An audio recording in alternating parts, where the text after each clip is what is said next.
এই নতুন বছরটা আমরা যেন বেশি বেশি আল্লাহর শুকরিয়া দিয়ে নতুন বছরটাকে সমৃদ্ধ করতে পারি, বেশি বেশি যেন আল্লাহর ইবাদত করতে পারি। নতুন বছরে আমরা শপথ নেই, আমরা যেন অন্তরে হিংসা লালন না করি, বিদ্বেষ লালন না করি, আমরা নিজেরা যেন কাদা ছোড়াছুরি না করি, আমরা যেন মিলেমিশে একসাথে একাকার হয়ে যাই। আল্লাহ তুমি কবুল করো, আমরা পড়ি আমিন। 60টা জিনিস মানুষ মরে যাওয়ার পরে তার কবরে পৌঁছতে থাকে।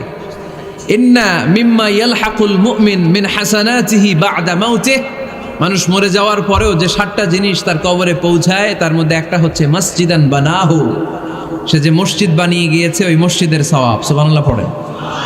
আপনি টাকা দিয়ে মসজিদ বানিয়ে দিলেন, ওই মসজিদে মুসল্লিরা নামাজ পড়ে, রোজাদাররা এসে ওখানে ইফতার খায়, তাহাজ্জুদ আদায়কারীরা তাহাজ্জুদ পড়ে, তাদের সওয়াবের কমতি হবে না, কিন্তু তাদের সওয়াবের একটা পার্সেন্টেজ সওয়াব যে ব্যক্তি মসজিদ বানালো তার আমলনামায় আল্লাহ ঢুকিয়ে দেয়। সুবহানাল্লাহ বলতে পারলেন না? হে নামাজি আমার ঘরে নামাজ পড়ো আজ, দিলে মে তোমার চরণ তলে হৃদয় যায় নামাজ। হে নামাজি আমার ঘরে নামাজে পড়ো আজ, দিলে মে তোমার চরণ তলে হৃদয় যায় নামাজ। পড়েন আল্লাহু আকবার। কি সুন্দর লিখেছেন কাজী নজরুল ইসলাম। কাজী নজরুল ইসলাম খুব সুন্দর করে বলেছেন, মসজিদেরই পাশে আমায় কবর দিও ভাই, ঠিক কিনা? মসজিদেরই পাশে আমায় কবর দিও ভাই, যেন গোরে হতে মুয়াজ্জিনের আযান শুনতে পাই। আমার গোরের পাশে দিয়ে ভাই নামাজিরা যাবে, পবিত্র সেই পায়ের ধ্বনি এ বান্দা শুনতে পাবে। গোরা যাব হতে গুনাহগার পাইবে রেহাই, মসজিদেরই পাশে আমায় কবর দিও ভাই। কত মানুষ নামাজি ভাই মসজিদাঙ্গিহীনাতে, আল্লাহর নামের জিকির করে লুকিয়ে গভীর রাতে। আমি তাদের সাথে ওই আল্লাহর নাম জপতে চাই, আল্লাহর নাম জপতে চাই। পড়েন সবাই, মসজিদেরই পাশে আমায় কবর দিও ভাই, যেন গোরে হতেও মুয়াজ্জিনের আযান শুনতে পাই। চিল্লায় পড়তে হবে আমিন। কি দরদ ছিল আমাদের জাতীয় কবি কাজী নজরুল ইসলামের, মসজিদের পাশে আল্লাহ তুমি আমার কবর দিও। আল্লাহ এই দোয়াটা কবুল করে নিয়েছে, ঠিক কিনা? ওনার কবরের পাশে মসজিদ আছে না নাই? আছে। এজন্য মসজিদের সাথে সম্পর্ক জুড়ে দেওয়া এটা ইমানদারের আলামত, আর মসজিদকে ঘৃণা করা এটা মুনাফিকের আলামত। এজন্য আমরা যেন আমাদের হৃদয়টাকে মসজিদের সাথে জুড়ে দেই, মসজিদের সাথে যেন সুসম্পর্ক থাকে। মসজিদ সবার, মসজিদ নিয়ে দলাদলি নাই। দলাদলি আছে অনেক জায়গায়, হানাফি মসজিদ, আহলে হাদিস মসজিদ, এরকম আমরা দেখি বা শুনি, এটা ঠিক না। হানাফি মসজিদ বলে কোনো কথা নাই, আহলে হাদিস মসজিদ বলে কোনো কথা নাই। মসজিদ সবার। ছোট্টখাট্ট বিষয় নিয়ে মসজিদে মারামারি, একজন হাত তোলে আরেকজন তোলে না, কিলাকিলি আছে না নাই? একজন বলে জোরে আমিন, আরেকজন আস্তে আমিন, মারামারি আছে না নাই? এগুলো কি মারামারি করার কোনো বিষয়? কথা বলেন।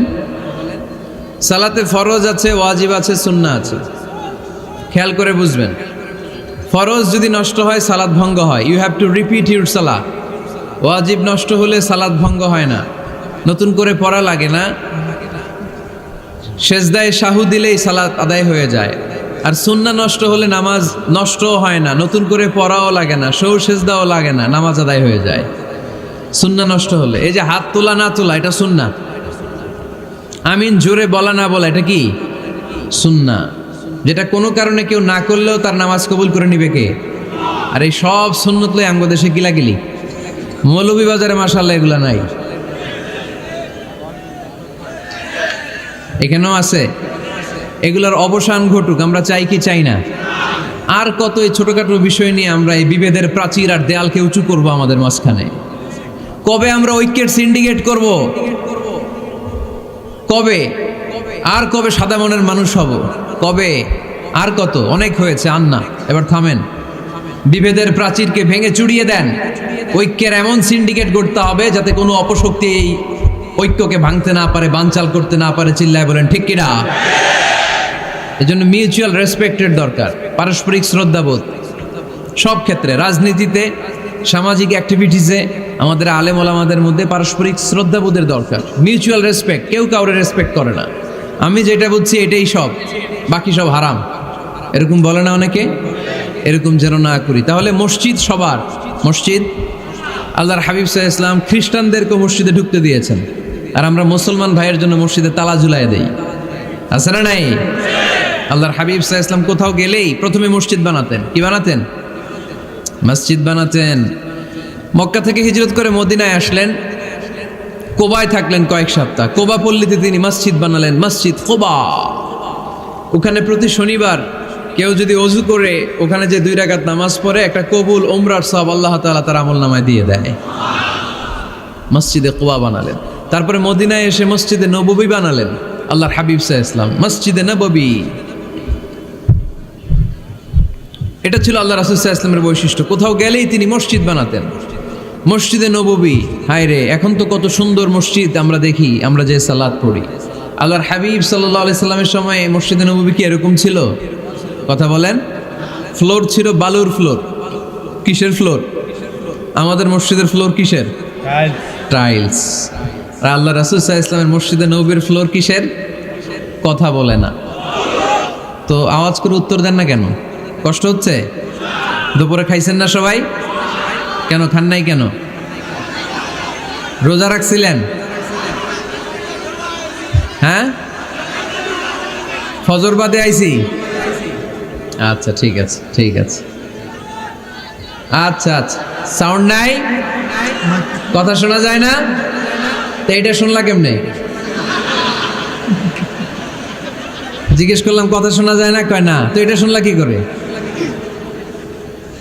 মানে অল্প শোনা যায়, তাই তো? একটু পরে আমার বিদায় ঘন্টা বাজবে, আমি চলে যাব। এই তোমরা ডিস্টার্ব করতে করতে আমার সময় শেষ। তোমরা ডিস্টার্ব করলে তোমাদের লস। আমি আমার টাইমের 1 মিনিটে বেশি যেতে পারবো না, কারণ এখানে আসরের সালাতের আজান শুরু হয়ে যাবে, এরপরে কোনো কথা নেই। আর বক্তব্য লম্বা করা এটা বেদাত। এই বেদাতকে আমি সুন্নাতের মধ্যে আনতে চাচ্ছি। একটা সময়ে একেবারে কমায় নিয়ে আসবো। এত প্রোগ্রামও আমি করতে চাই না। আমি ঘোষণা দিয়েছি আগামী বছরে সারা বাংলাদেশে আমার প্রোগ্রাম হবে 50টা। কয়টা? 50টা। এরপরের বছর 30টা, এরপরের বছর 20টা। বিভাগীয় প্রোগ্রাম করলেই চলবে আমার। এক এক বিভাগে যে 2 দিন 3 দিন খালাস। এত দরকার নেই, এত লম্বা চূড়ার বক্তব্যের দরকার নেই। আধা ঘন্টা চুপ করে শুনেন, কয়েকটা মেসেজ ড্রপ করি, take it with you to your home, then practice and apply in the society. নিয়ে যান, আমল করেন, সমাজে কাজে লাগান। সমাজটা আলোকিত করে দিবে কে? খুতাবুকুম তাবিলা সালাওয়াতুকুম কাসীরা।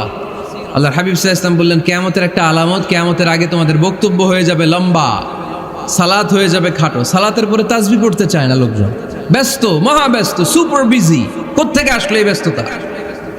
আপনি রবের সাথে মুনাজাত, না যাই ইউনাজি মুনাজাত, আপনার রবের সাথে একাকী নীরবে কথা বলতে মনে চায় না আপনার? তাই তো তাড়াহুড়ো কিসের? ধীর স্থির হন, একটু স্থির হন, একটু মনোদৈহিক প্রশান্তি অর্জনের চেষ্টা করেন। সব সময় ব্যস্ত, ধাক্কাধাক্কি, উচ্ছৃঙ্খলা, এগুলো আমাদেরকে শেষ করে দিয়েছে। এজন্য লম্বা চোরা বক্তব্য ঠিক না। বক্তব্য শুনতে আমাদের ভালো লাগে, আমল করতে ভালো লাগে না। বক্তব্যটা শেষেই সিগারেট ধরায়, আছে না নাই? মাহফিল শেষেই বিড়ি ধরায়, কয় চমৎকার ওয়াজ করছে হুজুরে। ওয়াজটা সেরকম হয়েছে, অনেক কণ্ঠ সুন্দর হুজুরের। এতদিন ইউটিউবে দেখছি, আজকে সরাসরি দেখাইছি, আছে না নাই? তো কি লাভ হয়েছে? লাভটা হয়েছে কি? এই যে মাহফিল শেষে বিড়িটা ধরাইলেন আর গেলেন, কোনো লাভ হয় নাই।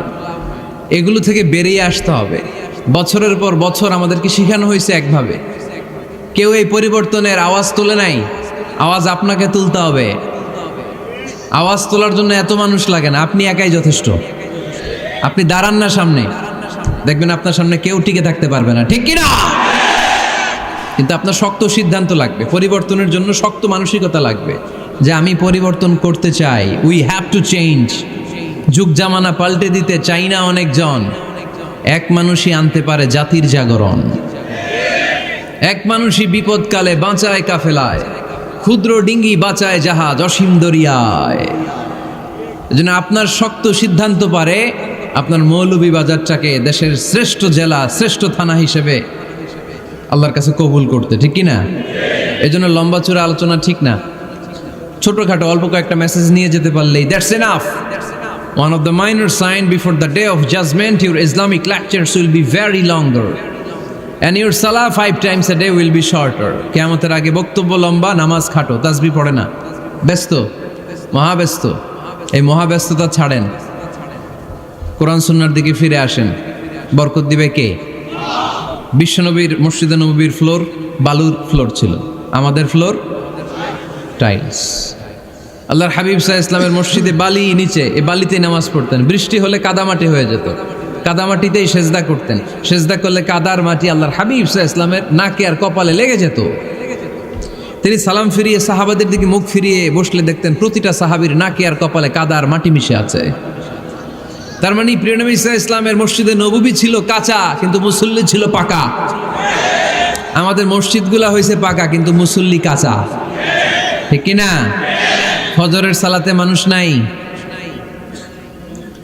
ইমাম সাহেব আছেন কে কে এলাকায়? দেখি ইমাম, মসজিদের ইমাম, মাশাআল্লাহ। আপনাদের এইখানে ওই মসজিদে ফজরের নামাজে কয় কাতার হয়? 5 জন 6 জন? কেনে এত কম? কেনে? হ্যাঁ, আসে না, আসতে চায় না লোকজন। তো এই যে 5-6 জন ফজরের সালাতে, কল্পনা করতে পারেন ফজরের সালাতে এত কম লোক? ফজরের জামাতে লোক যায় না, এটা একটা মহামারী। যেদিন ফজরের জামাতের দৃশ্য আর জুমার নামাজের দৃশ্য একরকম হয়ে যাবে, ওই দিনই বাংলাদেশে ইসলাম কায়েম হয়ে যাবে। এখন স্লোগান তোলে বিপ্লব বিপ্লব, ইসলামী বিপ্লব। আর ফজরের সময় আমি কম্বলের ভিতরে, আছে না নাই? কোনো বিপ্লব হবে না। ফজরের নামাজ জামাতে পড়ুন, সকালটারে বরকতময় করে দিবে কে? আল্লাহর হাবিব সাল্লাল্লাহু আলাইহি ওয়াসাল্লামের মসজিদ ছিল সবার জন্য উন্মুক্ত, এখানে সবাই আসতে পারত। এজন্য মসজিদ হবে সবার। আমরা মসজিদের আবাদকারী হতে চাই।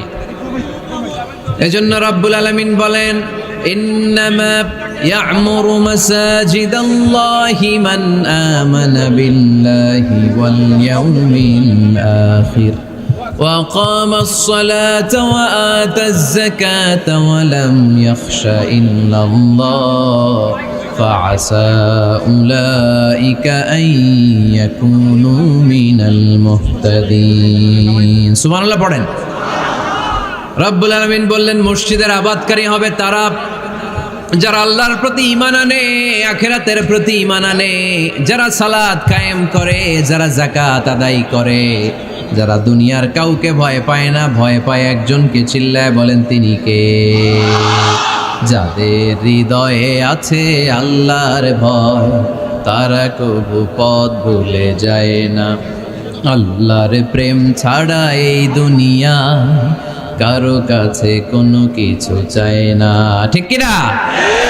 তাহলে যারা মসজিদের আবাদকারী এরা ভয় পায় একজনকে। চিল্লায় বলেন তিনি কে? মসজিদের আবাদকারীদের প্রথম গুণ, তারা আল্লাহয় বিশ্বাস করে, তারা আখিরাতে বিশ্বাস করে, তারা সালাত কায়েম করে, তারা যাকাত আদায় করে, তারা আল্লাহ ছাড়া পৃথিবীর কাউরে ভয় পায় না। আল্লাহ বলেন ফাআসা উলাইকা আইয়াকুনু মিনাল মুহতাদিন, আশা করা যায় তারাই হলো হেদায়েতের রাস্তার উপরে আছে, ঠিক কি না? তারাই মসজিদের আবাদকারী, যারা মসজিদে যায়, সালাত আদায় করে। এখন মসজিদের আবাদকারী আপনি হতে চান, আপনি মসজিদে যান না, আপনি আবাদকারী হতে পারবেন? মসজিদের অনেক সভাপতি আছে মসজিদে যায় না, আছে না নাই? মৌলভীবাজারে এই সমস্যা বোধহয় নাই। মসজিদের সেক্রেটারি মসজিদে যায় না, আছে না নাই? তাহলে হইল, এটা হইল, এটা মেনে নেওয়া যায়? এই জন্য সভাপতি সাহেবরা, আপনি কষ্ট করে মসজিদ বানিয়েছেন, মসজিদে যাবেন, সভাপতি সাহেব আপনি মসজিদে যাবেন, সেক্রেটারি সাহেব আপনি মসজিদে যাবেন, তাহলে আপনি সঠিক মসজিদের আবাদকারী হবেন, ঠিক কিনা? আমরা মসজিদের আবাদকারী হতে চাই, ইনশাআল্লাহ পড়েন। উমরানুল মাসাজিদ, মসজিদের আবাদ কি করে করতে হয়? মসজিদ আবাদ করার এক নাম্বার মাধ্যম হচ্ছে মসজিদ নির্মাণ করা। কি করা? নির্মাণ করা। খেয়াল করবেন, আল্লাহর হাবিব সাল্লাল্লাহু আলাইহি ওয়াসাল্লাম বলেছেন, মান বানা মসজিদান মিন মালিহি ফিদ দুনিয়া বানাল্লাহু লাহু বাইতান ফিল জান্নাহ। যে ব্যক্তি নিজের পকেটের টাকা খরচ করে দুনিয়াতে মসজিদ বানায়, আল্লাহ তাআলা তার জন্য জান্নাতে ঘর বানায়। 60টা জিনিস মানুষ মরে যাওয়ার পরে তার কবরে পৌঁছতে থাকে। ইন্না মিম্মা ইয়ালহাকুল মুমিন মিন হাসানাতিহি বা'দা মাউতিহি, মানুষ মরে যাওয়ার পরেও যে 60টা জিনিস তার কবরে পৌঁছায়, তার মধ্যে একটা হচ্ছে মসজিদান বানাহু, সে যে মসজিদ বানিয়ে গিয়েছে ওই মসজিদের সওয়াব। সুবহানাল্লাহ পড়েন। আপনি টাকা দিয়ে মসজিদ বানিয়ে দিলেন, ওই মসজিদে মুসল্লিরা নামাজ পড়ে, রোজাদাররা এসে ওখানে ইফতার খায়, তাহাজ্জুদ আদায়কারীরা তাহাজ্জুদ পড়ে, তাদের সওয়াবের কমতি হবে না, কিন্তু তাদের সওয়াবের একটা পার্সেন্টেজ সওয়াব যে ব্যক্তি মসজিদ বানালো তার আমল নামে আল্লাহ ঢুকিয়ে দেয়। এজন্য বেশি বেশি মসজিদ বানাতে রাজি আছেন তো? তাহলে মসজিদ আবাদ করার প্রথম মাধ্যম হচ্ছে মসজিদ বানানো। 2 নাম্বার মাধ্যম হচ্ছে মসজিদে যেয়ে জামাতে সালাত আদায় করা। জামাতে সালাতুল জামাআ তাফদুলু সালাতাল ফাযযি বি27 দারাজা। ঘরে নামাজ পড়লে একা একা পড়লে যেই সওয়াব, জামাতে পড়লে 27 গুণ বেশি সওয়াব। সুবহানাল্লাহ বলতে পারলেন না? হে নামাজি আমার ঘরে নামাজে পড়ো আজ, দিলে মে তোমার চরণ তলে হৃদয় যায় নামাজ। হে নামাজি আমার ঘরে নামাজে পড়ো আজ, দিলে মে তোমার চরণ তলে হৃদয় যায় নামাজ। পড়েন আল্লাহু আকবার। কি সুন্দর লিখেছেন কাজী নজরুল ইসলাম। মসজিদ কেমন যেন মসজিদ তার নিজের ভাষায় আল্লাহর কাছে কেঁদে কেঁদে ফরিয়াদ জানায়, আল্লাহ নামাজিরা আমার ঘরে আসে না, কি সুন্দর টাইলস, কি সুন্দর মুসল্লা, কি সুন্দর এয়ার কন্ডিশন, সব আছে কিন্তু মুসল্লি নাই, ঠিক কিনা? মসজিদগুলো আল্লাহর কাছে ফরিয়াদ জানায়। এজন্য আমরা যেন মসজিদমুখী হই। কি মুখী? আওয়াজ করে বলতে হবে, কি মুখী? মসজিদমুখী। তাহলে মসজিদ আবাদের 1 নাম্বার পদ্ধতি মসজিদ বানানো। 2 নাম্বার মসজিদে বেশি বেশি যে জামাতে সালাত আদায় করা। 3 নাম্বারে মসজিদের সাথে সম্পর্ক জুড়ে দেওয়া, হৃদয়টা যেন সবসময় মসজিদের সাথে লেগে থাকে। আল্লাহর হাবিব সাল্লাল্লাহু আলাইহি ওয়াসাল্লাম বললেন, সাবআতুন ইউযিল্লুহুমুল্লাহু ফি যিল্লিহি ইয়াওমা লা যিল্লা ইল্লা যিল্লু। 7 শ্রেণীর ব্যক্তিকে আল্লাহ তাআলা কিয়ামতের দিন আরশের নিচে ছায়া দিবে, যেদিন আল্লাহর আরশের ছায়া ছাড়া কোনো ছায়া পৃথিবীতে থাকবে না। সেই দিনটা কি এই দিনের মতো? কিয়ামতের দিনটা আজকের এই দিনের মতো হবে? 50,000 বছর হবে। এটা লেন্থ, এটা ডিউরেশন। কাআন সাফসাফা লা তারা ফিহা ইওয়াজা ওয়ালা আমতা, লেভেল প্লেইং ফিল্ড, তামার জমিন। একটু কল্পনা করেন তো ওই দিনটা কত ভয়ঙ্কর। বাবা ছেলেরে চিনবে না ওই দিন, ছেলে বাবারে চিনবে না, স্ত্রী স্বামীকে চিনবে না, স্বামী স্ত্রীকে চিনবে না, পীর সাহেব মুরিদ চিনবে না, মুরিদ পীর সাহেবকে চিনবে না, নেতা কর্মীকে চিনবে না, কর্মী নেতাকে চিনবে না। হায় হায়, ইয়া নাফসি বলে কাঁদবে। সূর্যটা মাথার কাছে চলে আসবে, সূর্যের তাপে মাথার মগজগুলো গলে গলে নাকের ছিদ্র আর কানের ছিদ্র দিয়ে টপ টপ করে বেয়ে বেয়ে পড়বে।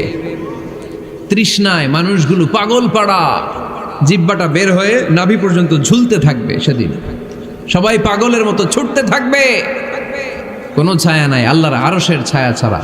আল্লাহর হাবিব বললেন 7 শ্রেণীর ব্যক্তিকে আল্লাহ তাআলা আরশের নিচে ছায়া দিবেন। এর মধ্যে 1 শ্রেণীর ব্যক্তি রাজুলুন কলবুহু মুআল্লাকুন বিল মাসাজিদ, ওই ব্যক্তি যার হৃদয়টা সবসময় আল্লাহর মসজিদের সাথে লেগে থাকে। মসজিদের সাথে যার হৃদয় লেগে থাকে তাকে আরশের নিচে ছায়া দিবে কে? এজন্য মসজিদের সাথে যেন আমাদের হৃদয়গুলো লেগে থাকে। অনেকেই দেখবেন এত ভালো নামাজে, জোহর পরে টেনশন করে আসরটা কই পড়বো, আসর পরে চিন্তা করে মাগরিবের সময় আমি কোথায় থাকবো, মাগরিবের সময় টেনশন, ইস এশাটা হয়ে গেলেই তো শেষ। এরকম লোক আছে না নাই? এদেরকে সেই কঠিন ভয়াবহ দিনে আরশের নিচে ছায়া দিবে কে? তারপরে মসজিদ আমাদের 4 নাম্বার পদ্ধতি, মসজিদকে পরিচ্ছন্ন রাখা, মসজিদকে ঝাড়ু দেয়া, মসজিদকে যারা পরিষ্কার করে তাদের হৃদয়ের যন্ত্রণা দূর করে দেয় কে? সাইয়েদনা ইব্রাহিম আলাইহিস সালাম এবং ইসমাঈল আলাইহিস সালামকে আল্লাহ তাআলা আদেশ করেছেন, তাহহিরা বাইতিয়া লিত-তাইফিনা ওয়াল আকিফিনা ওয়ার রুকআই সুজুদ। হে ইব্রাহিম, ইসমাঈল, বাপ বেটা দুইজন মিলে মসজিদ ঝাড়ু দাও। কি ঝাড়ু দাও? মসজিদেরি ঝাড়ু বড়দার ও কামারে হাত শোনো আমারে মুনাজাত। পড়েন, শোনো শোনো ইয়া ইলাহি আমারে মুনাজাত, শোনো আমারে মুনাজাত। পড়েন আমিন। মসজিদ ঝাড়ু দেওয়া মসজিদ আবাদের অন্তর্ভুক্ত। আপনারা কেউ কোনোদিন মসজিদ ঝাড়ু দিয়েছেন নাকি? কে কে দিয়েছেন দেখি? সবাই? সবাই মসজিদের খাদেম? মাশাআল্লাহ। আমিও দিছি মসজিদ ঝাড়ু, অনেক দিছি। মাশাআল্লাহ, আল্লাহ তুমি কবুল করো। যাদের হৃদয়ে বড় জ্বালা, ফ্যামিলিতে সুখ নাই, শান্তি নাই, তারা হৃদয়ে প্রশান্তি আনতে চাইলে এতিমখানায় যাবেন, এতিমের মাথায় হাত বুলিয়ে দিবেন, এতিমের মুখে খাবার তুলে দিবেন। আপনার হৃদয়টারে নরম করে দিবে কে?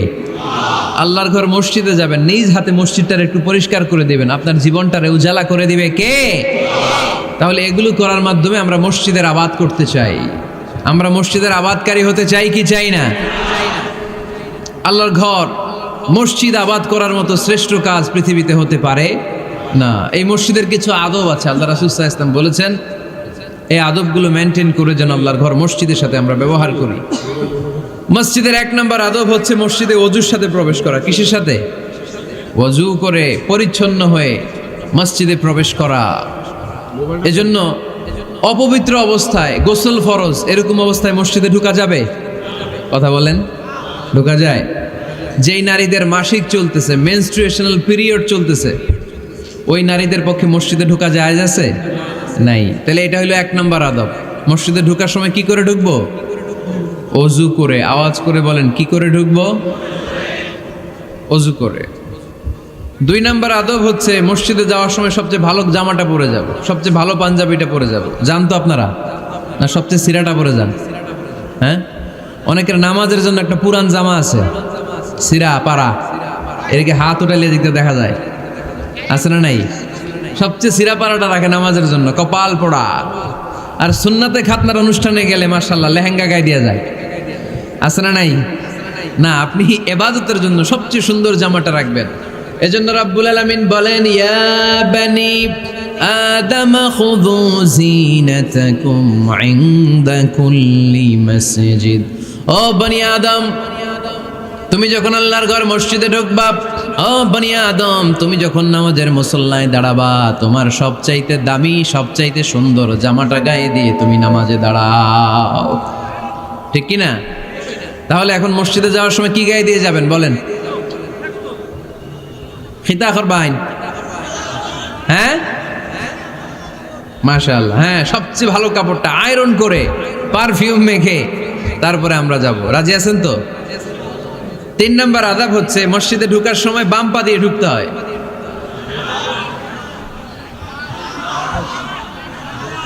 কোন পা?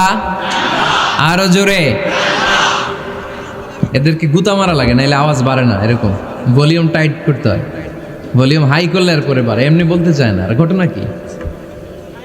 হ্যাঁ, খায় নাই। বদরের যুদ্ধ হয়েছিল রমাদানে, কোনো সাহাবী খায় নাই, না খাইয়া একেবারে সাইজ করে দিছে কাফেরদেরকে। আমরা না খেলেও আমাদের হৃদয়ে ইমানি শক্তি আছে না নেই? এই তো বোঝা যাচ্ছে ইমানি শক্তি আছে। এতক্ষণ আছিল কই? তো মসজিদে ঢোকার সময় কোন পা দিয়ে? এগুলো মনে থাকে আমাদের? ভুলা যাই আমরা, খেয়াল থাকে না তো এগুলা? এত কিছু মনের মধ্যে রাখলে এগুলো মনে থাকবে কেমনে? মসজিদে ঢোকার সময় কোন পা? আরো জোরে। বেরোয়ার সময় কোন পা? মনে থাকবে? মসজিদে যখন ঢুকবেন ডান পা দিয়ে ঢুকবেন, আর দোয়া পড়বেন, আউযু বিল্লাহিল আযীম ওয়া বিওয়াজহিল কারীম ওয়া সুলতানিহিল কদীম মিনাশ শাইতানির রাজীম। বিষ্ণু ইসলাম বললেন, যে ব্যক্তি মসজিদে ঢোকার সময় এই দোয়াটা পড়বে, শয়তান আফসোস শুরু করে, সে বলে, হায় হায়, আজকের দিনের জন্য, সারা দিনের জন্য তো তুই আমার ওয়াসওয়াসা থেকে বেঁচে গেলি, আজকের সারা দিনের জন্য তোরে আমি হারালাম, আজকের সারাটা দিন আল্লাহর পক্ষ থেকে প্রোটেকশন নিয়ে তুই বেঁচে গেলি, আজকের জন্য যা, কালকে তোরে আমি ধরবো। এজন্য এই দোয়াটা পড়ার দরকার আছে না? আউযু বিল্লাহিল আযীম ওয়া বিওয়াজহিল কারীম ওয়া সুলতানিহিল কাদীম মিনাশ শাইতানির রাজীম। চারটা বাক্যের দোয়া মুখস্থ করতে কষ্ট হলে যে ইউটিউবে চলে যাবে আজকেই, ওখান থেকে শুনে আপনারা মুখস্থ করে নেবেন, এই দোয়াটা পড়বেন, তাহলে ওই দিনের জন্য শয়তানের ওয়াসওয়াসা, টেম্পটেশন, প্রভোকেশন থেকে আপনি আল্লাহ তাআলার প্রোটেকশনে চলে গেলেন। সুবহানাল্লাহ পড়েন। তারপর আল্লাহর হাবিব বললেন, ঢোকার আগে আমারে সালাম দাও। পড়বেন, আসসালামু আলাইকা আইয়ুহান নাবিয়্যু ওয়া রাহমাতুল্লাহি ওয়া বারাকাত। এই দুইটা জিনিস যখন করে ফেললেন, তখন ডান পা দিয়ে পড়বেন, আল্লাহুম্মা আফতাহ লি আবওয়াবা রাহমাতিক। সুবহানাল্লাহ পড়েন। আল্লাহুম্মা আফতাহ লি, ও আল্লাহ আমার জন্য তুমি খুলে দাও আবওয়াবা রাহমাতিক, তোমার রহমতের দরজা। তার মানে মসজিদে ঢুকলে রহমত পাওয়া যায় কি যায় না? মসজিদে ঢুকলে পাওয়া যায় রহমত, মসজিদের বাইরে রহমতের কথা আল্লাহ বলে নাই, মসজিদের ভিতরে রহমত। কোথায় রহমত? কোথায়? মসজিদের ভিতরে রহমত আছে না? তার প্রমাণ, মসজিদে ঢুকলেই শান্তি লাগে কেমন জানি, আর ঘুমে ধরে। মসজিদে ঘুমাইছেন কারা কারা দেখি? সবাই ঘুমাইছেন? আরে আমি কত ঘুমাইছি।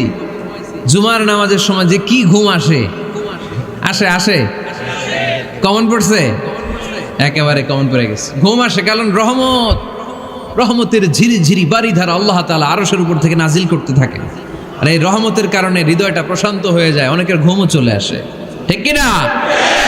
এজন্য আল্লাহুম্মা আফতাহ লি আবওয়াবা রাহমাতিক, ও আল্লাহ তোমার রহমতের দরজাগুলো আমার জন্য খুলে দাও। এই দোয়া পড়লে রহমতের দরজা খুলে দেয় কে? আবার মসজিদ থেকে যখন বের হবেন তখন কোন পা দিয়ে?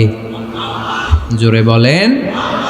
বাম পা দিয়ে কি পড়বেন? আল্লাহুম্মা ইন্নী আসআলুকা মিন ফাদলিক, ও আল্লাহ তোমার কাছে আমি তোমার পক্ষ থেকে ফদল চাই, মানে রিজিক চাই। রিজিক দেওয়ার মালিক কে? তার মানে খুব সোজা সাপটা কথা হচ্ছে, মসজিদের ভিতরে পাওয়া যায় রহমত, আর বাইরে পাওয়া যায় ফদল বা রিজিক। বাইরে পাওয়া যায় কি? রিজিক। মসজিদের ভিতরে রিজিক আছে। তার মানে সারাদিন মসজিদে বসে থাকলে রিজিক মিলবে? নামাজের সময় নামাজ পড়তে হবে, কাজের সময় কাজ করতে হবে, এটাই হচ্ছে ইসলামের বিধান। নামাজের সময় নামাজ, কাজের সময়। আমি প্রশ্ন করবো, আওয়াজ করে উত্তর দেন। নামাজের সময়, কাজের সময়, নামাজের সময়, কাজের সময়, এটা মনে থাকবে। এজন্য আল্লাহ বললেন, ফাইদা কুদিয়াতিস সালাতু ফান্তাশিরু ফিল আরদি ওয়াবতাগু মিন ফাদলিল্লাহ। যখন তোমাদের সালাত শেষ হয়ে যায়, আল্লাহর রিজিক অন্বেষণের জন্য আল্লাহর জমিনে তোমরা ছড়িয়ে যাও। নামাজের সময় আসবেন, নামাজ শেষ বের হয়ে যান। ফান্তাশিরু ফিল আরদ, জমিনে ছড়িয়ে পড়ো। নামাজ শেষ, চেয়ারম্যান সাহেব চলে যাবে ইউনিয়ন পরিষদের ভেতরে, ছাত্ররা চলে যাবে হাই স্কুলে, মেম্বার অফ দ্য পার্লামেন্ট চলে যাবে সংসদে, সেনাবাহিনীর লোকেরা চলে যাবে ক্যান্টনমেন্টে, ব্যবসায়ীরা চলে যাবে তাদের বাজারে, সিএনজি ওয়ালারা সিএনজি নিয়ে ব্যবসা শুরু করবে, রাস্তায় নেমে যাবে, চিল্লায় বলেন ঠিক কিনা? এটাই ইসলামের বিধান। নামাজের সময় নামাজ, কাজের সময়। আচ্ছা, তাহলে প্রথম সুন্নাত পেলাম, পবিত্র হয়ে ঢুকবো, ভালো জামা পরে ঢুকবো, 2 নাম্বার। 3 নাম্বার, ঢোকার সময় কোন পা? বের হওয়ার সময়। 4 নাম্বার, মসজিদে ঢুকেই 2 রাকাত। মসজিদে ঢুকে কয় রাকাত পড়েন আপনারা? তাহিয়াতুল মসজিদ, মসজিদে আপনি ওয়েলকাম জানাবেন, ঢুকেই 2 রাকাত পড়বেন, ওযু করলেই 2 রাকাত। আল্লাহর হাবিব সাল্লাল্লাহু আলাইহি ওয়াসাল্লাম মসজিদে নববীতে জুমার খুতবা দিচ্ছেন। খুতবা চলাকালীন সময়ে এক সাহাবী এসে মসজিদের মধ্যে বসে পড়লেন। আল্লাহর হাবিব সাল্লাল্লাহু আলাইহি ওয়াসাল্লাম সাহাবীরে বললেন, দাঁড়াও। সাহাবী দাঁড়ালেন। আল্লাহর নবী জিজ্ঞেস করলেন, কেন বসে বললা? 2 রাকাত পড়ছো নাকি? সাহাবী বলে, পড়ি নাই। বিশ্বনবী বললেন, তাহলে তাড়াতাড়ি 2 রাকাত নামাজ পড়ে বসে যাও। সুবহানাল্লাহ পড়েন। 2 রাকাত পড়ো নাই তো পড়ো, দাঁড়াও, তারপরে বসো। দেখেন, খুতবা চলাকালীন সময়ে আমাদের খতিবরা কখনো খুতবা থামায়? কথা বুঝেন নাই? জুমার খুতবা আপনারা শুনেন না? খুতবা চলতেছে, ওই মুহূর্তে ইমাম সাহেবরা কখনো খুতবা থামায়? মাঝখানে কোনো ঝামেলা হলে থামায় না। প্রথম খুতবা শেষ, বসে, তারপরে দ্বিতীয় খুতবা। খুতবার মাঝখানে কোনো থামাথামি নাই। কিন্তু আল্লাহর হাবিব সাল্লাল্লাহু আলাইহি সাল্লাম কেমন খতিব ছিলেন দেখেন। আল্লাহর হাবিব সাল্লাল্লাহু আলাইহি ওয়াসাল্লামের খুতবা দেওয়ার স্টাইল এন্ড অ্যাটিটিউড এবং আমাদের খুতবা দেওয়ার স্টাইল এন্ড অ্যাটিটিউড, আল্লাহ রাসূল সাল্লাল্লাহু আলাইহি ওয়াসাল্লামেরটা কত প্রাণবন্ত ছিল। আল্লাহ রাসূল সাল্লাল্লাহু আলাইহি ওয়াসাল্লাম সোসাইটি ওরিয়েন্টেড একজন পার্সোনালিটি ছিলেন, সমাজের মানুষ কেন্দ্রিক, খুব সামাজিক ছিলেন আল্লাহ রাসূল সাল্লাল্লাহু আলাইহি ওয়াসাল্লাম। তিনি দেখলেন একজন বসে পড়ছে, উনি খুতবা থামায় দিলেন, জুমার খুতবা থামায় বললেন, এই নামাজ পড়ছো না, পড়ো 2 রাকাত পড়ো। আবার খুতবা শুরু করলেন, সুবহানাল্লাহ পড়বেন না? একবার তিনি খুতবা দিচ্ছেন, দেখলেন আল্লাহ রাসূল সাল্লাল্লাহু আলাইহি ওয়াসাল্লামের 2 জন নাতি হাসান আর হুসাইন রাদিয়াল্লাহু তাআলা আনহুমা, ছোট্ট মানুষ, কাতারের ভিতরে ঢুকে কোন সাহাবী টুপি টান দেয়, কারো পাগড়ি ধরে টান দেয়, একজন এদিকে দৌড় দেয়, আরেকজন ওদিকে দৌড় দেয়। মসজিদে একটা ডিস্টার্ব হচ্ছে। আল্লাহর হাবিব সাল্লাল্লাহু আলাইহি ওয়াসাল্লাম খুতবা থামিয়ে দিলেন, মিম্বার থেকে নেমে আসলেন, 2 নাতিকে 2 হাতে ধরলেন, ধরে আস্তে করে জান্নাতের এই 2 সর্দারকে নিয়ে মিম্বারের উপরে দাঁড়ালেন। এই হাতে এই নাতি, ওই হাতে আরেক নাতি। এরপর দাঁড়িয়ে দাঁড়িয়ে তিনি বাকি খুতবা দিলেন। পড়েন সুবহানাল্লাহ। কত প্রাণবন্ত খুতবা। উনিও খুতবা দিতেন, আমরাও খুতবা দেই। আল্লাহর হাবিব সাল্লাল্লাহু আলাইহি ওয়াসাল্লাম খুতবা দিচ্ছেন, এক সাহাবী এসে বলল, ইয়া রাসূলুল্লাহ, মদিনায় দুর্ভিক্ষ, বৃষ্টি নাই, আপনি বৃষ্টির দোয়া করেন। রাসূল সাল্লাল্লাহু আলাইহি ওয়াসাল্লাম খুতবা থামায় দিলেন, থামায় দিয়ে দোয়া শুরু করলেন, আল্লাহুম্মা আসকিনা গাইসান মুগীসান মারিআন মুরিআন নাফিআন গায়রা দার আজিলান গায়রা আজল। আল্লাহ, উপকারে বৃষ্টি দেন, যে বৃষ্টিতে আমাদের ফসল জন্মাবে, সবুজ ঘাস লতা পাতা জন্মাবে, আমাদের গবাদি পশুর রিজিক বাড়বে, এরকম উপকারী বৃষ্টি আমাদেরকে দিয়ে মদিনাটারে ধন্য করে দেন। বৃষ্টি শুরু হলো, জুমাবার বৃষ্টি, শনি রবি সোম মঙ্গল বুধ বৃহস্পতি শুক্র, টানা 7 দিন বৃষ্টি। এবার বৃষ্টির চোটে মদিনায় বন্যা হয়ে গেছে। এতদিনে দুর্ভিক্ষ, এতদিনে কি, এখন বৃষ্টির বরকতের দোয়া করছে, বৃষ্টিতে এবার বন্যা। যেই সাহাবী বৃষ্টির জন্য দোয়া করতে বলেছিলেন, পরের জুমাবারের খুতবার সময় এসে ওই সাহাবী বলেন, ইয়া রাসূলুল্লাহ, আবার খুতবার মাঝখানে, ইয়া রাসূলুল্লাহ, আর বৃষ্টির দরকার নাই, আর দরকার নেই, এবার বৃষ্টি বন্ধের দোয়া করেন। আল্লাহর হাবিব সাল্লাল্লাহু আলাইহি ওয়াসাল্লাম খুতবা থামিয়ে আবার বন্ধের দোয়া, আল্লাহুম্মা হাওয়ালাইনা ওয়ালা আলাইনা, হে আল্লাহ আমাদের চারিদিকে দেন, মদিনাতে আর বৃষ্টির দরকার নাই। চিল্লায় পড়েন সুবহানাল্লাহ। এজন্য খতিব হবে এরকম প্রাণবন্ত খতিব। সমাজে কি চলে, কি ক্রাইসিস, কি সংকট, ইয়াংরা কোন সমস্যায় ভোগে, আমাদের রাজনৈতিক অঙ্গনে কি সমস্যা, আমাদের অর্থনৈতিক অঙ্গনে কি সমস্যা, আমাদের সামাজিক অঙ্গনে কি সমস্যা, আমাদের পরিবারগুলোর ভেতরে কি ঝামেলা, প্রত্যেকটা কথা মসজিদের মিম্বার থেকে আসার দরকার আছে না নাই? আল্লাহর হাবিব সাল্লাল্লাহু আলাইহি ওয়াসাল্লাম এভাবেই সমাজকে ঠিক করে দিতেন। 2 রাকাত মসজিদে ঢুকে আজকে থেকে আমরা পড়ব। মসজিদে ঢুকলেই কয় রাকাত মনে থাকবে না ভুলে যাবেন? তারপরে আল্লাহর হাবিব সাল্লাল্লাহু আলাইহি ওয়াসাল্লাম বলেছেন, খবরদার কবরের উপর মসজিদ বানিও না। কবরস্থান একদিকে, মসজিদ আরেক দিকে। কিন্তু বাংলাদেশে মসজিদের সাথে কবর মিলানো আছে না নাই? ছোট্ট একটা মসজিদ, কিন্তু এত বড় বাবার কবর আছে না নাই? না, এগুলো করবেন না আপনি। আগে হবে মসজিদ, পরে কবরস্থান। যেমন মসজিদে নববী হয়েছে আগে, তারপরে বিশ্বনবীর কবর এখানে আছে না নাই? মসজিদে নববী প্রতিষ্ঠিত হয়েছে আগে, পরে বাকি কবরস্থান আছে না নাই? কিন্তু কোন আল্লাহর ওলির কবরস্থানের উপরে যদি মসজিদ বানান, তার উপর লানাত দিয়েছে কে? লাআনা রাসূলুল্লাহ আলাল ইয়াহুদ ওয়ান নাসারা ইত্তাখাযু কুবুর আমবিয়াইহিম মাসাজিদা। আল্লাহর রাসূলের লানত ইহুদি নাসারাদের উপর, কারণ ইহুদি আর নাসারাদের একটা খাসলাত, একটা বৈশিষ্ট্য ছিল, তারা তাদের নবীদের কবরের উপরে মসজিদ বানায় ফেলতো। এটা করা যাবে? এজন্য এলাকায় এলাকায় এই ঝামেলা, কবর আর মসজিদ হবে আলাদা। আবার মসজিদের কেবলার দিকে যেন কবরস্থান না হয়, তাহলে শিরক হওয়ার সম্ভাবনা আছে না নাই? খুব সাবধান, আল্লাহ সব মাফ করে কিন্তু শিরক মাফ করে না, ঠিক কি না? শিরক হচ্ছে মহাপাপ, সব পাপের বাপ। এজন্য আমরা সব করলেও শিরকের গুনাহ মুসলমান কখনো করতে পারে। এরপর আল্লাহর হাবিব বললেন, মসজিদকে পরিষ্কার পরিচ্ছন্ন রাখো, এটাও মসজিদের আদাব।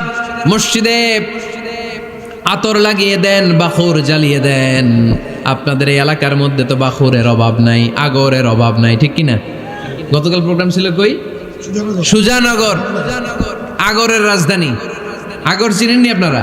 হ্যাঁ, এই যে দেহনেল উদ পারফিউম, আপনাদের এই যে মাহাতাব সাহেবের আল হারামাইন, এরপরে যে আজমল কোম্পানি, এও আপনাদের এই মৌলভীবাজার এলাকার। এরকম অনেক কোম্পানি আছে দুবাই ভিত্তিক, গোটা বিশ্বে ওনারা ব্র্যান্ডিং করেছে। এগুলোর র ম্যাটেরিয়াল, কাঁচামাল যায় হচ্ছে আপনাদের মৌলভীবাজার থেকে। সম্মানিত ভাইয়েরা, মসজিদ পরিষ্কার পরিচ্ছন্ন রাখবেন, এই বাখুর জ্বালাবেন, দেহনেল উদ, এই পারফিউমগুলো ছড়িয়ে দিবেন। মসজিদের মধ্যে অনেক মসজিদে দুর্গন্ধ আছে না নাই? এই কার্পেটের মধ্যে ময়লা, পরিষ্কার করে না। আল্লাহর হাবিব সাল্লাল্লাহু আলাইহি ওয়াসাল্লাম বলেছেন, খবরদার আম্মা জান আয়েশা বর্ণনা করেন, আমার রাসূলুল্লাহ সাল্লাল্লাহু আলাইহি ওয়াসাল্লাম বিবিনাইল মসজিদ ফি দুয়ার ওয়া আন তুতাইয়াবা ওয়া তুনাযাফ, আমরা যেন এলাকায় মসজিদ বানাই, মসজিদগুলোকে যেন পারফিউম দিয়ে, আতর দিয়ে সুগন্ধময় করে দেয়। বিশ্বনবী আদেশ করেছেন, সুবহানাল্লাহ পড়েন। এজন্য কোনো অপরিচ্ছন্ন মসজিদ থাকতে পারবে না। মসজিদের পাশ দিয়ে গেলে আতরের ঘ্রাণে আমোদ হয়ে লোকজন যেন বুঝতে পারে এটা আল্লাহর ঘর, মসজিদ। চিল্লায় বলেন ঠিক কিনা? এরপরে আল্লাহর হাবিব সাল্লাল্লাহু আলাইহি ওয়াসাল্লাম বলেছেন, মসজিদের আরেকটা আদব হলো মসজিদকে অতিমাত্রায় ডিজাইন না করা। বেশি ডিজাইন করা যাবে না। এমন ডিজাইন করা যাবে না যে এটা মসজিদ বোঝাই যায় না। এত লাইটিং ফাইটিং করে, এটা কি মসজিদ না কমিউনিটি সেন্টার বোঝাই যায় না। আছে না নাই? আছে। এরকম যেন আমরা না করি সম্মানিত ভাইয়েরা। বিশেষ করে মসজিদের সামনের দেয়ালে। কোন দেয়ালে? সামনের দেয়ালটা কেবলার দিকে যেই দেয়াল, এই দেয়ালটা হতে হবে ফ্রেশ, যাতে করে মানুষের দৃষ্টি আকর্ষণ না করে। প্রায় মসজিদের দেয়ালের মাঝখানে দেখবেন আপনি ক্যালেন্ডার ঝুলায় রাখে, আছে না নাই? মৌলভীবাজার কি অবস্থা? খিতা খবর আছে? তো এই যে ক্যালেন্ডার ঝুলায় রাখে, ওইখানে দেখবেন বিভিন্ন মসজিদের ছবি, এতিমখানার ছবি, মানুষের ছবি। তো মানুষ নামাজও পড়ে, আবার ওগুলোও তাকায়, আছে না নাই? প্রথম কাতারে পরে ওইখানে কি লেখা এগুলো পরে, তার ডিস্টার্ব হচ্ছে না? এই মুসল্লির দৃষ্টি যাতে অন্যদিকে না যায়, এটা খেয়াল রাখতে হবে। যদি পারা যায় মসজিদের সামনে কোনো ঘড়ি টড়ি চলবে না। ঘড়ি মসজিদের পেছনের দেয়ালে, সময়সূচি পেছনের দেয়ালে, সব পেছনে। সময় কয়টা বাজে ওটা ইমাম দেখলেই চলবে, ইমাম এভাবে দেখে নিবে, আপনারাও দেখে নেবেন। কিন্তু সামনের দেয়ালটা যত সিম্পল করা যায়। আল্লাহর হাবিব সাল্লাল্লাহু আলাইহি ওয়াসাল্লাম নামাজ পড়া অবস্থায় সামনে এমন কিছু রাখতেন না যেটার দ্বারা আল্লাহর হাবিব সাল্লাল্লাহু আলাইহি ওয়াসাল্লামের সালাতে মনোযোগ অন্যদিকে চলে যায়। আমরা যখন সালাত পড়ি, যদি অন্যদিকে তাকাই, ফেরেশতার মাধ্যমে আল্লাহ একটা ডাক দেয়, বলে আকবিল, এই বান্দা ফিরে আয়, তোর নজর থাকা দরকার সেজদার জায়গায়, ফিরে আয়। আপনি আবার যখন অন্যদিকে তাকান, আল্লাহ বলে ফিরে আয়, সেজদার দিকে তাকা। আপনি আবার যখন ঘড়ির দিকে তাকান, আল্লাহ বলে আকবিল, ফিরে আয়, সেজদার দিকে তাকা। আপনি যখন আবার অন্যদিকে তাকান, তখন আল্লাহ বলে লা হাজাতা লি ইলা সালাতিক, তোর এই নামাজের দরকার আমার নাই। নাউজুবিল্লাহ পড়বেন না? তোর এই নামাজের দরকার আমার নাই। অজু করে কষ্ট করে যাকে খুশি করার জন্য আপনি সালাতে দাঁড়ালেন, উনি যদি বলে এই নামাজের দরকার নেই, তা কার জন্য নামাজ পড়লেন আপনি? কথা কি বুঝতে পেরেছেন? এই জন্য এলাকার গণ্যমান্য ব্যক্তিবর্গ আছে, আমাদের চেয়ারম্যান সাহেব আছে, আরো অন্যান্য বিজনেস ম্যাগনেটরা আছে। আপনারা মসজিদ যখন নির্মাণ করবেন, সামনের দেয়ালটা যত সাদামাটা হতে পারে ততই ভালো। এমনকি জায়নামাজের মধ্যে এখন কাবা ঘরের ছবি আছে না নাই? আছে না? কি মুসলমান আমরা, নিজের কাবারে নিজে লাথি মারি নামাজের আগে, মনের অজান্তে নিজের কাবাকে নিজে লাথি মারছি। এরকম জায়নামাজ ব্যবহার করা নিষেধ। চিল্লায় বলেন ঠিক কিনা? সাদা ফ্রেশ জায়নামাজ বাজারজাত করেন, আপনাদের সিদ্ধান্তই ওনাদের ব্যবসা বয়কট হয়ে যাবে। আপনারা যদি এখন থেকে মসজিদের মিনারা আর কাবা ঘরের যে প্রতিকৃতি বা ছবি, এরকম ছবি সম্বলিত জায়নামাজ কিনা বন্ধ করে দেন, এদের মার্কেট থাকবে? কথা বলেন। কালকে থেকে আমরা জায়নামাজ কেনার সময় ফ্রেশ জায়নামাজ কিনবো। কোনো মসজিদ, কোনো মিনার, আমাদের কাবা ঘরের ছবি সম্বলিত কোনো জায়নামাজ কিনা যাবে? আওয়াজ করে বলেন, যাবে? যাবে না। এগুলো হচ্ছে মসজিদের আদাব। এগুলো রক্ষা করে মসজিদে ঢোকার দরকার আছে না নাই? পৃথিবীতে 3টা মসজিদ সবচাইতে শ্রেষ্ঠ মসজিদ। কয়টা? আওয়াজ করে বলেন না। 1 নাম্বার মসজিদুল হারাম, ফাওয়াল্লু উজুহাকুম শাতরা, যেখানেই তোমরা নামাজ পড়ো না কেন মসজিদের হারামের দিকে হয়ে নামাজ পড়ো। কেবলা কোন দিকে আজকে? এদিকে, এইদিকে কেবলা। আমি যদি এদিকে হয়ে পড়ি, নামাজ হবে না? হবে না কেন? কারণ কেবলামুখী হয়ে নামাজ পড়া ফরজ। চিল্লায় বলেন ঠিক কিনা? মসজিদুল হারাম পৃথিবীর প্রথম মসজিদ। ওখানে একটা ঘর আছে, ঘরটার নাম হলো কাবা। ইন্না আউওয়ালা বাইতিন উদিআ লিন-নাসি লাল্লাযী বিবাক্কাতা মুবারাকা। এই পৃথিবীর প্রথম ঘর, যেই ঘরটা স্থাপিত হয়েছে বাক্কা শহরে। বাক্কা মক্কার আগের নাম, এখন শহরের নাম মক্কা। আগে নাম ছিল কি? সবাই বলেন, কি নাম ছিল? বাক্কা। এটা পৃথিবীর আদি ঘর। সব নবীদের পরশধন্য পদধূলিতে এই জায়গাটা বরকতময় হয়েছে। এটা এমন ঘর, যেই ঘরের চারদিকে 1 রাকাত নামাজ পড়লে 1 লক্ষ রাকাতের সওয়াব পাওয়া যায়। হজ উমরা করেছেন কে কে দেখি?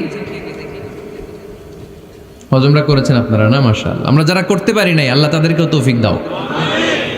আমরা যেন এই কাবা ঘরে যে প্রাণ ভরে সালাত আদায় করতে পারি, আল্লাহ তৌফিক দান করো। আমরা যেন মসজিদে নববীতে যে প্রাণ ভরে সালাত পড়তে পারি, তৌফিক দান করো।